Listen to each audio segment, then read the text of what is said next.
students, welcome to the Edvera Learning Hub. This is a chapter 10 staffing of commerce class 12th ICSE.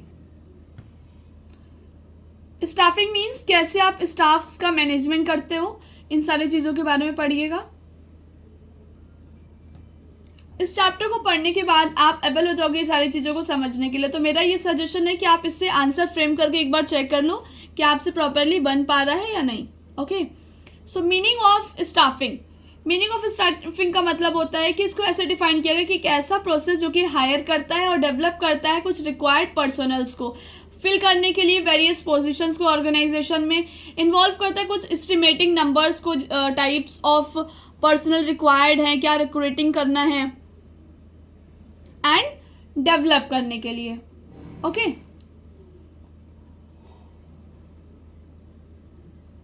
yes, staffing is that the part of management process which is concerned with the recruitment, selection, placement, utilization, development of employees. that means normal language में बोला जाए तो staffing एक तरह का management का ऐसा part होता है, मतलब प्रोसेस का, जो कि कंसर्न करता है कि आप किस तरीके से एम्प्लॉयज़ का रिक्रूटमेंट कर रहे हो, उनका सिलेक्शन कर रहे हो, प्लेसमेंट करना, उनका यूटिलाइजेशन करना और डेवलपमेंट करना है एम्प्लॉयज़ का, राइट। ये इन्वॉल्व करता है कुछ साइंटिफिक और सिस्टमेटिक प्रोक्योरमेंट को, कि आपके एलोकेशन आप कैसे कर रहे हो, यूटिलाइजेशन क्या है, कॉन्वर्सेशन क्या है और डेवलपमेंट ह्यूमन रिसोर्सेज का, ये मेन होता है, राइट। ओके, एक तरह का आर्ट होता है जो कि एक्वायर करता है डेवलपिंग और मेंटेन करने के लिए सेटिस्फैक्ट्री और या फिर सेटिस्फाइड वर्कफोर्स को। According to Coons and Donal देखा जाए तो जो मैनेजरियल फंक्शन होता है स्टाफ का, ये इन्वॉल्व करता है कुछ मैनिंग ऑर्गेनाइजेशनल स्ट्रक्चर्स को through the proper and effective selection, appraisal and the development of personal, जो कि फुलफिल करने के लिए होता है, कुछ रोल्स डिज़ाइन किए जाते हैं स्ट्रक्चर में उसको। ओके, मीन्स कि आपकी ऑर्गेनाइजेशन में जो जगह खाली होती है उसको भरने के लिए आप किसी भी एम्प्लॉयज़ का या ह्यूमन रिसोर्सेज का यूज़ करते हो। किस तरीके से आप यूज़ करोगे? सिस्टमेटिक प्रोक्योरमेंट से, मतलब एक सिस्टमेटिक प्रोसेस के अकॉर्डिंग आप चलोगे, फिर यूटिलाइजेशन प्रॉपर रखोगे, कन्वर्सेशन करके डेवलपमेंट करोगे आप ह्यूमन रिसोर्सेज का। क्लियर? आई थिंक ये क्लियरली एक्सप्लेन हो गया होगा। सो स्टाफिंग कंसर्न करता है ऐसे इंश्योर से जो कि ऑर्गेनाइजेशन के पास अधिकार होता है कुछ नंबर ऑफ पीपल्स का, कि सही तरीके का लोग सही प्लेस पे आप मतलब रख सको और सही समय पर। दैट मीन्स कि स्टाफ कंसर्न करता है ऐसे चीज़ों से कि ऑर्गेनाइजेशन के पास ये अधिकार होता है कि वो जितना ज़रूरत है उतने ही लोग, और जहाँ पर सही जिस तरह के लोगों की ज़रूरत है उस तरह के लोगों को, और जिस जगह पे ज़रूरत है मतलब सही जगह पे ज़रूरत है। जैसे कि कोई पढ़ा लिखा है, अच्छा खासा जितना भी रिक्वायरमेंट है क्वालिफिकेशन की, उसके पास अच्छा क्वालिफिकेशन है, फिर 10 लोगों की ज़रूरत है कंपनी में, तो ऑर्गेनाइजेशन में, तो 10 लोगों को ही रखें। ओके, और फिर उन तरह के लोगों को ऑफिस में बैठाएं, मतलब मैनेजर की पोस्ट दें, और सही प्लेस पे, कि आप अच्छी जगह पर, कोई गांव देहात में आप नहीं भेज दोगे जहाँ से उनको भी थोड़ा मतलब प्रॉब्लम फेस करना पड़े। ओके, और राइट टाइम पर, ये मतलब होता है ये सारी चीज़ों को आप क्यों कर रहे हो? क्योंकि आप एक राइट थिंग्स को क्रिएट करना चाह रहे हो। They are doing the right things. तो उसी को बोला कि staffing is a concern with the ensure that the organisation के पास has the right number of people and the right kind of people at the right place and at the right time, and that they are doing the right things. Okay, next, nature क्या है staffing का? Main characteristics होते हैं part of management, ये एक तरह का part of management होता है, परवेसिव होता है, दूसरे के द्वारा किया जाता है। नेक्स्ट, कंसर्न होता है लोगों को लेकर, ह्यूमन रिसोर्सेज का आप यूज़ कर रहे हो, वाइड स्कोप होता है, तभी तो एम्प्लॉयमेंट क्रिएट होती है। मल्टीपल ऑब्जेक्टिव्स भी होते हैं, जैसे ऑर्गेनाइजेशनल ऑब्जेक्टिव्स है कि उन्हें अपना ऑप्टिमम यूटिलाइजेशन करना है ह्यूमन रिसोर्सेज का। एम्प्लॉयज़ का ऑब्जेक्टिव होता है कि मैक्सिमम डेवलपमेंट आप कर सके, हर इंडिविजुअल यही चाहता है, और प्रोवाइड कर सके पर्सन सेटिस्फेक्शन हर एम्प्लॉयज़ को आप। फिर सोशल ऑब्जेक्टिव होता है कि आप इस्टेब्लिश करें और मेंटेन करके रखें इंडस्ट्रियल पीस को, और अचीव कर सके जो इकोनॉमिक प्रोग्रेस है उसको। एक्सटेंड होता है कुछ पर्सनल डेवलपमेंट से। ये एक तरह का कॉन्टिन्यूअस फंक्शन होता है जो कि लगातार चलता रहता है। Importance of staff, huge investment आपको यहाँ पे उनको सैलरी देनी होती है, मनी का, एफर्ट का और टाइम का आपको अच्छा खासा इन्वेस्टमेंट करना पड़ता है। लॉन्ग टर्म इम्प्लीकेशंस होता है ये, लंबे समय के लिए वर्क। ऐसा नहीं है कि आपको अभी जॉब पे रखा गया फिर हटा दिया जाएगा, तो ऐसा कोई प्रॉब्लम नहीं है। ओके, मल्टीप्लायर इफेक्ट्स इसके हो सकते हैं। हॉलिस्टिक अप्रोच भी होता है कि कोई पर्सन का कंट्रीब्यूशन दे रहा है ऑर्गेनाइजेशन में, तो वो डिपेंड करता है केवल उसी की कॉम्पिटेंसी और मोटिवेशन पे नहीं, बल्कि ये कॉम्पिटेंस होता है, मोटिवेशन होता है उसके सुपीरियर पर और सबऑर्डिनेट्स पे ना, ये फैसिलिटी जो उनको प्रोवाइड की गई है उस पर होता है। ओके, की टू अदर फंक्शंस के लिए भी वर्क के लिए यूज़ किया जाता है।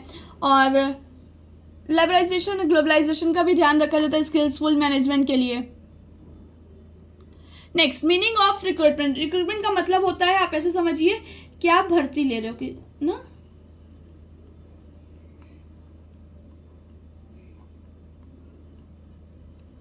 ठीक, इसका मतलब डिफाइन करता है ये ऐसे प्रोसेस को जो कि पब्लिशिंग करेंगे इंफॉर्मेशन को अपने जॉब वैकेंसीज के अकॉर्डिंग ऑर्गेनाइजेशन में, फिर इंड्यूस करेंगे कुछ पर्सपेक्टिव कैंडिडेट्स को कि आप ऑफर देंगे कि अपॉइंटमेंट के लिए ऑर्गेनाइजेशन में। ये प्रोसेस जो होता है वो सर्च करने के लिए होता है कि पर्सपेक्टिव एम्प्लॉयज़ कहाँ पर है, मतलब उनको कैसे ढूंढा जा सके, इंकरेज करना कि वो अप्लाई करें जॉब्स के लिए ऑर्गेनाइजेशन में। ये बहुत इंपॉर्टेंट पार्ट होता है स्टाफिंग का।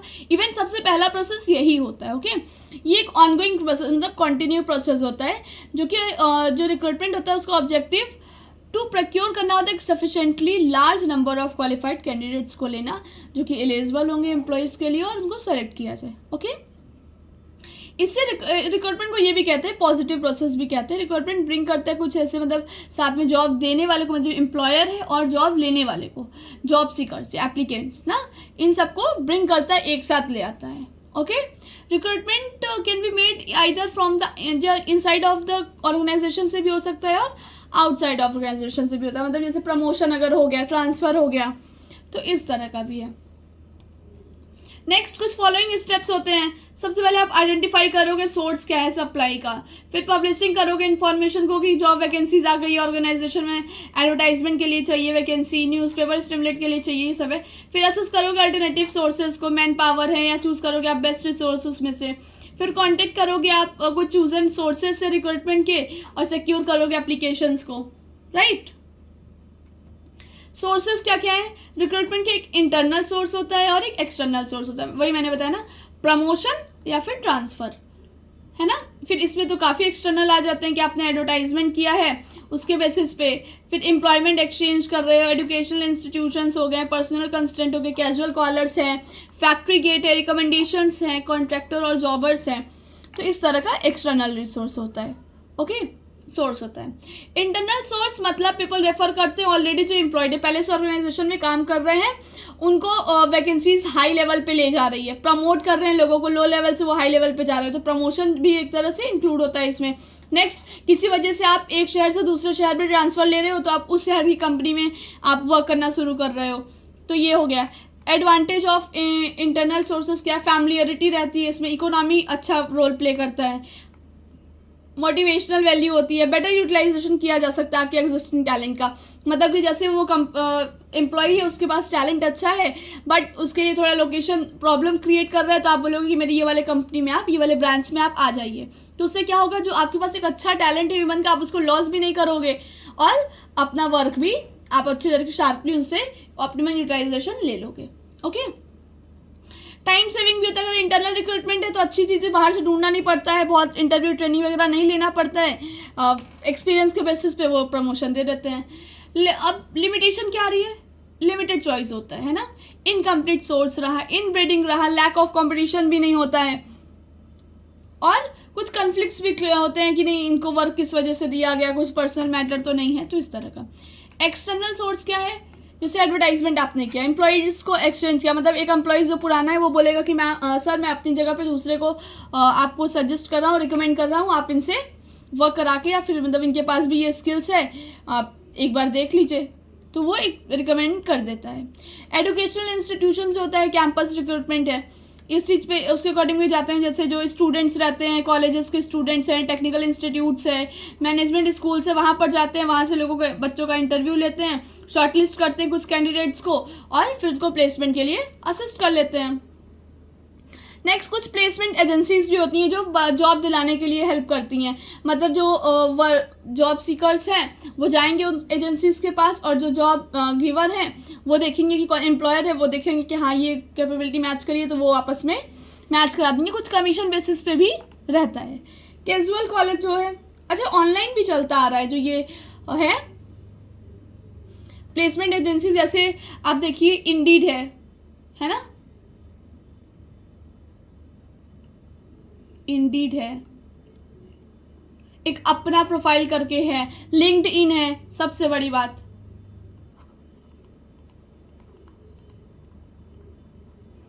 लिंक्डइन है, ये सब अच्छा रोल प्ले करते हैं। कैजुअल कॉलर मतलब कि वेटिंग लिस्ट में होते हैं, सर इस तरह का आपको क्वालिफिकेशंस है, आप क्या करना चाहेंगे जॉब हमारे यहाँ, इस तरह का। डायरेक्ट रिक्रूटमेंट भी किया जाता है कि पीपल पढ़ते हैं कि हाँ ये यहाँ पे नोटिस बोर्ड लगा हुआ है, पढ़ते हैं, फिर वहाँ पे आकर के डेट टाइम फिक्स करके अपना इंटरव्यू देते हैं। रिकमेंडेशन भी होता है प्रेजेंट एम्प्लॉयज़ को कि जैसे कोई क्या वर्क कर रहा है उसको सारी चीज़ों से सेटिस्फेक्शन है, तो अपने किसी कजिन को या फ्रेंड को या किसी को जिसको जानता रहेगा उनको रिकमेंड कर देगा कि आप यहाँ पे कर सकते हो जॉब, या फिर आप इन्हें जॉब लेटर भेज सकते हो। लेबर कॉन्ट्रैक्टर्स जॉबर्स, ये भी हो सकता है। नेक्स्ट इंटरनेट के थ्रू, सबसे बड़ी बात यहाँ पे देखिए अभी है ना, ये देखो लिखा तो है लिंक्डइन, नौकरी, तो ये सारी चीज़ें हैं। स्टेप्स क्या होता है सेलेक्ट करने का? 10 स्टेप होता है सिलेक्शन प्रोसीजर का। सबसे पहले आप क्या करोगे, प्राइमरी इंटरव्यू लोगे, फिर एप्लीकेशन जो ब्लैंक होता है उसको फिल करोगे, फिर टेस्ट लोगे, देन फिर इंटरव्यू आप लोगे, फिर मेडिकल टेस्ट होगा, रेफरेंस किया देखा जाएगा, फिर फाइनल अप्रूवल दिया जाएगा, तब जाके आपको एम्प्लॉयमेंट का प्रोसेस कंप्लीट होता है।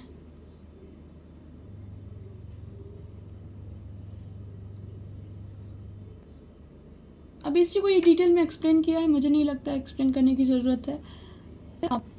अगर आपको फिर भी कोई डाउट होगा तो आप मुझे मैसेज कर सकते हो, अदरवाइज कमेंट कर सकते हो, मैं डिटेल वीडियो सेंड कर दूंगी।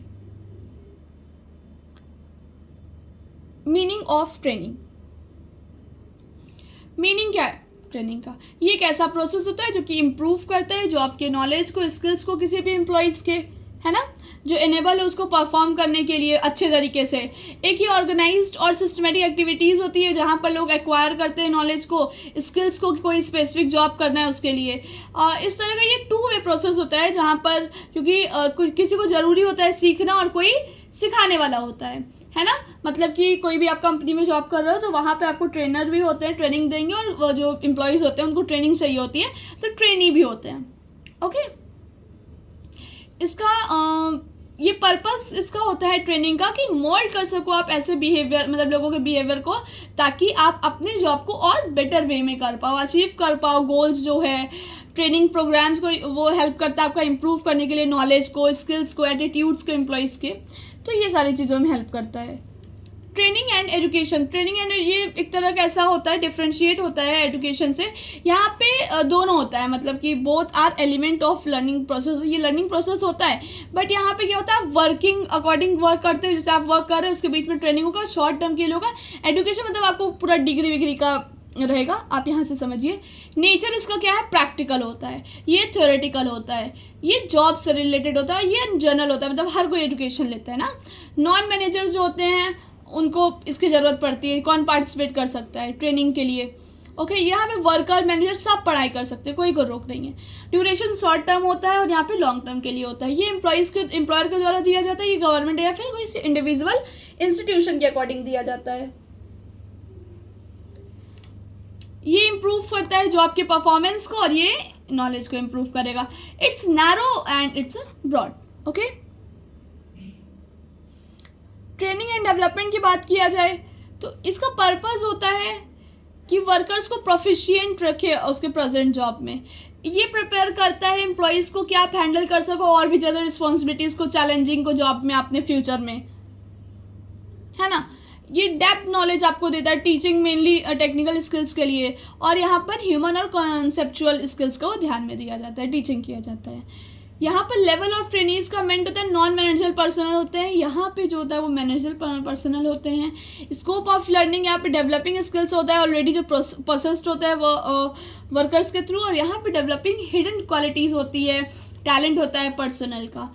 मेथड यूज़ किया जाएगा ऑन ट्रेनिंग मेथड्स मीन्स कि आप अपना जॉब कर रहे हो, आप वर्क कर रहे हो, तो ऑन द जॉब पर ही आपको ट्रेनिंग दिया जाता है। यहाँ पे ऑफ द जॉब होता है मतलब अगर आप पढ़ाई कर रहे हो, आपको कॉलेज अटेंड करना है, क्लासेस लेनी है, लेक्चर्स देखना है, तो यहाँ पे आप ऑफ द जॉब मतलब आप जॉब नहीं कर सकते हो, आपको सिर्फ पढ़ाई करनी होती है।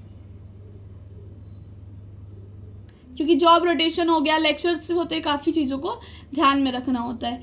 ड्यूरेशन टाइम और ये शॉर्ट टर्म होता है और ये लॉन्ग टर्म होता है।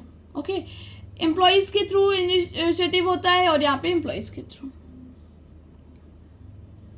इम्पॉर्टेंस ऑफ ट्रेनिंग, ट्रेनिंग एक तरह का बेनिफिशियल होता है दोनों के लिए, एम्प्लॉयर्स है एम्प्लॉयज़ है दोनों के लिए बेनिफिशियल होता है। ये वेल ट्रेन्ड एम्प्लॉयज़ जो एक तरह का असेट के लिए असेट की तरह वर्क करते हैं एंटरप्राइजेस में, क्योंकि ये एफिशिएंसी और प्रोडक्टिविटी दोनों को हाई होता है इसका ना। ट्रेनिंग एनेबल करते हैं एम्प्लॉयज़ को कि आप ऑब्टेन कर सको जॉब सिक्योरिटीज़ को, हाई अर्निंग कर सको, प्रमोशंस गेन कर सको, और इनफैक्ट जो मैनेजमेंट होता है उसके पास कोई चॉइस नहीं होता है कि वो ट्रेन करे अपने एम्प्लॉयज़ के अलावा, और कोई चॉइस नहीं है। वो केवल चॉइस छोड़ते हैं जैसे कि training will be imparted through the formal और सिस्टमेटिक प्रोग्राम या फिर नहीं, ठीक है। In the absence of formal training employees learn करते ट्रायल एंड एरर, मतलब गलती होती है फिर उससे सीखना।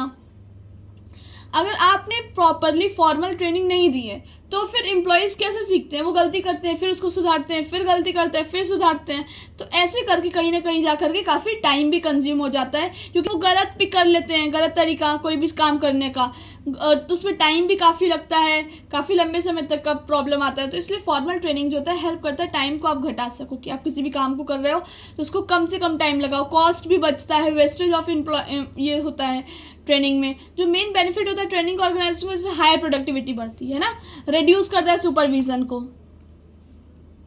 बेटर सेफ्टी प्रोवाइड करता है,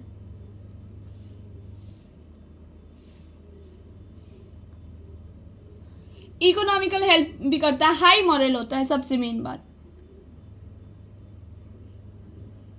टाइप्स ऑफ ट्रेनिंग देखते हैं।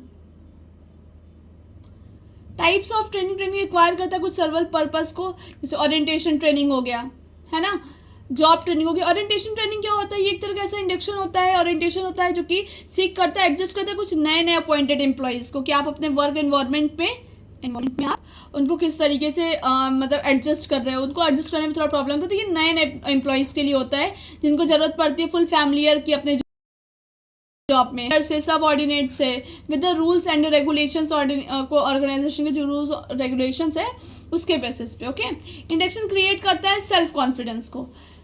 जॉब ट्रेनिंग ये रेफर करता है ऐसे ट्रेनिंग को जो कि प्रोवाइड करता है view to increase the knowledge and skills of employ, improve करने के लिए अपने परफॉर्मेंस को आपके जॉब पर। ओके, एम्प्लॉयज़ में भी सीख सकते हैं करेक्ट मेथड हैंड करके, इक्विपमेंट को, मशीन्स का यूज़ करके अपने जॉब में।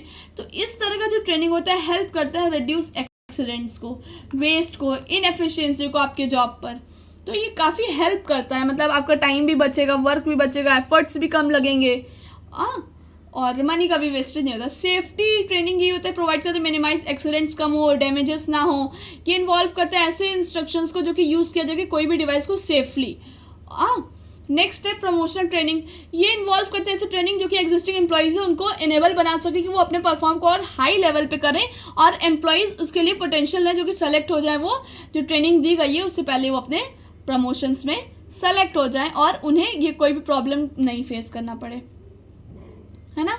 मतलब बोला है कि do not find it difficult to shoulder the higher responsibility of new positions which are promoted. उन्हें जो दिया गया है, जिम्मेदारी दी गई है उनके कंधों पे, उसको उनको कंप्लीट करने मतलब प्रमोट करने में कोई भी प्रॉब्लम ना आए। रिफ्रेशर ट्रेनिंग मतलब कि ऐसी जो एग्जिस्टिंग टेक्निक्स होती है वो अपसलेट हो गई है, क्यों? क्योंकि डेवलपमेंट हो रहा है बेटर टेक्निक्स का, बेटर एम्प्लॉयज़ का, तो वो उनको बेटर एम्प्लॉयज़ जो होते हैं उनको ट्रेन करना पड़ता है नए मेथड्स के लिए, टेक्निक्स के लिए, है ना। और अवॉइड करते कुछ पर्सनल ऑब्सोलेंस को, अगर अवॉइड करना है आपको तो अपने इंडिविजुअल्स वर्कर जो होते हैं उनको आपको जो किसी वजह से आउटडेटेड हो गए तो आपको ट्रेनिंग देना पड़ता है उनको, और अपने अकॉर्डिंग आपको उन्हें प्रिपेयर करना होता है। ऐसे जो ट्रेनिंग को डिज़ाइन किया जाता है करेक्ट, मतलब मिस्टेक्स भी करेक्ट आए, जो भी पहले प्रॉब्लम कमियां रही हैं, कोई भी प्रॉब्लम हुआ है, मिस्टेक हुआ है, उसको सुधारा जा सके। शॉर्ट कमिंग बिहेवियर परफॉर्मेंस रहे एम्प्लॉयज़ का। प्रॉब्लम एम्प्लॉयज़ मतलब एक्सप्लेन करते हैं कि प्राइवेट उनका जो मिस्टेक है रिफॉर्म कर सके वो अपने बिहेवियर को। सो इस तरीके से So thank you so much. This is the ending of your chapter 10 staffing. Thank you for learning with Edvera learning hub. आपको कोई भी डाउट होगा आप मुझे कमेंट सेक्शन में मैसेज कर सकते हो, इंस्टा पे आप डीएम कर सकते हो. और हाँ, इसके साथ साथ मैं यूट्यूब पे शॉर्ट्स पे आपको इसका हैंड रिटन नोट्स एक्सप्लेन करती हूँ.